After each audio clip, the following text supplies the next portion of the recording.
Why I started over at 60 and what no one tells you. No one really tells you what it feels like to start over in your 60s. People talk about retirement, they talk about slowing down, they talk about finally relaxing, but they don't talk about the fear and the doubt or the quiet questions of, can I really do this? If you've asked yourself that question, you're not alone. Hi, I'm Faith. I'm a retired paralegal. I've been a realtor for over 6 years, and I started this new chapter of my life at 60.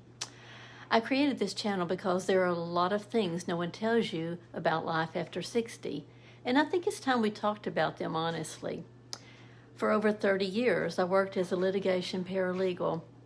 It was demanding work, high pressure, and I was good at it, but there came a point where I realized I didn't want my life to quietly shrink. I still wanted a purpose. I still wanted to grow. I just didn't want to hustle the way I did when I was younger. Here's the part no one really tells you. Starting over at 60 isn't about proving anything. It's about choosing yourself with wisdom instead of adrenaline. The first thing I learned is that my energy is different, and that's okay. I don't have the same energy I had at 40, and I've stopped pretending that I should. What I do have is clarity, experience, and instincts I trust. The second thing I learned is that experience is your greatest asset.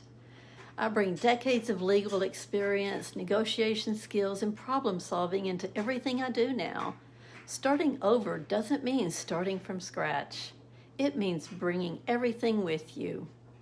The third thing I learned is that fear doesn't mean you're making a mistake. I was scared, I questioned myself, but fear at this age usually means you're doing something that matters, not something you don't want to be doing. This channel is for women who are navigating big decisions after 60. Homes, money, travel, work, and reinvention. I'll be sharing what no one tells you about real estate, contracts, group travel, and starting over. I've done all of those things without hype and without pressure. If any part of this resonates with you, I'd love for you to subscribe and join me here. And if you're starting over or even thinking about it, I want to know this. You're not late and you're not alone. This isn't the end of the story. It's the second act. And sometimes it's the best one. Thank you for joining me. I hope you'll come back.